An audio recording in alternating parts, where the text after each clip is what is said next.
Assalamualaikum warahmatullahi wabarakatuh.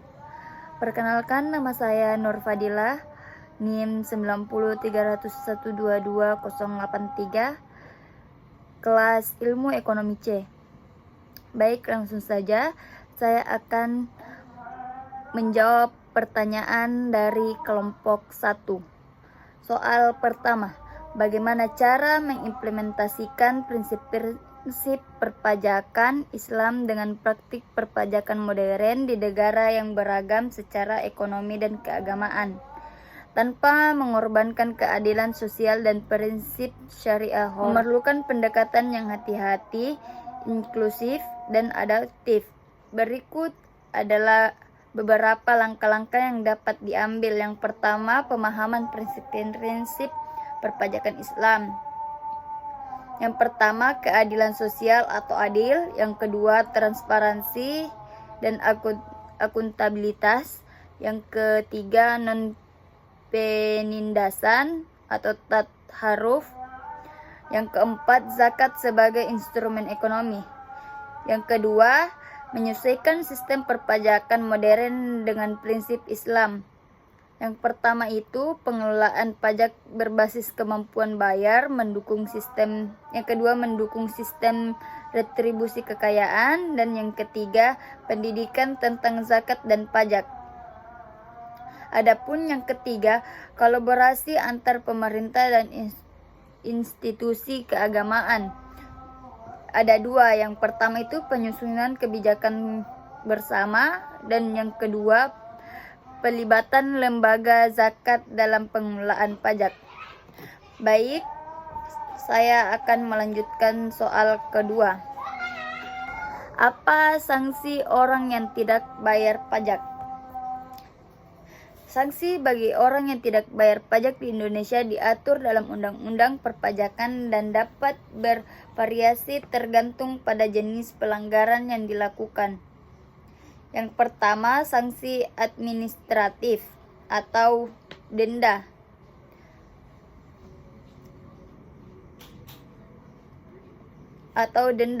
Contoh denda keterlambatan pembayaran atau pelaporan SPT atau surat pemberitahuan tahunan. Yang kedua, bunga. Selain denda, jika pajak tidak dibayar tepat waktu akan dikenakan bunga atas jumlah pajak yang belum dibayar. Yang kedua, sanksi pidana atau pidana penjara. Contohnya, jika seseorang dengan sengaja tidak melaporkan pendapatan atau menyembunyikan aset untuk menghindari kewajiban pajaknya, mereka bisa dikenakan pidana penjara. Yang ketiga, sanksi administratif tambahan. Yang keempat,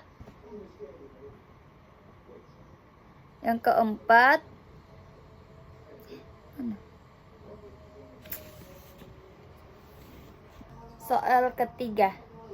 Menurut pemateri atas definisi pajak sendiri yang bertujuan untuk kemaslahan umat, bisa kita lihat bahwasanya realita justru wajib pajak dibayar untuk pihak stakeholder yang tercela mengambil keuntungan dari pajak yang dibayarkan. Menurut pemateri, untuk menyikapi hal tersebut, bahkan zakat sendiri juga dikorupsi oleh LPEL. Apakah pindah negara jadi solusi atas kasus yang telah banyak terjadi? Kita perlu kembali pada hakikat pajak sebagai kewajiban negara yang ditujukan untuk kemaslahan umat. Pajak adalah salah satu untuk kontribusi sosial dan ekonomi yang idealnya digunakan untuk membangun fasilitas publik, pendidikan, kesehatan, dan kesejahteraan umum. Dalam konteks Islam pun, pajak bisa dianggap sebagai bentuk al-adl atau keadilan sosial. Namun realita di lapangan memang pahit.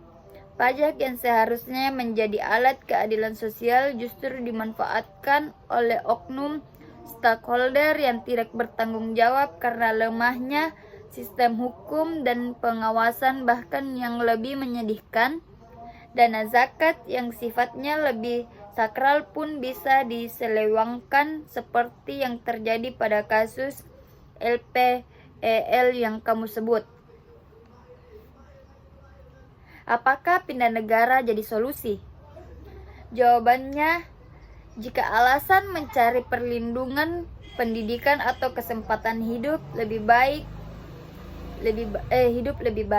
maka hijrah bisa jadi pilihan rasional dan sah. Tapi jika alasannya ingin lari dari tanggung jawab memperbaiki negeri sendiri, maka perlu refleksi lebih dalam. Soal keempat, apa saja jenis pajak yang harus dibayarkan oleh wajib pajak? Yang pertama, PPN atau pajak pertambahan nilai. Yang kedua, PPH atau pajak penghasilan. Yang ketiga, PBB, pajak bumi dan bangunan. Dan yang terakhir, PPNBM atau pajak penjualan atas barang mewah. Itu saja yang bisa saya sampaikan, kurang dan lebihnya mohon dimaafkan. Wassalamualaikum warahmatullahi wabarakatuh.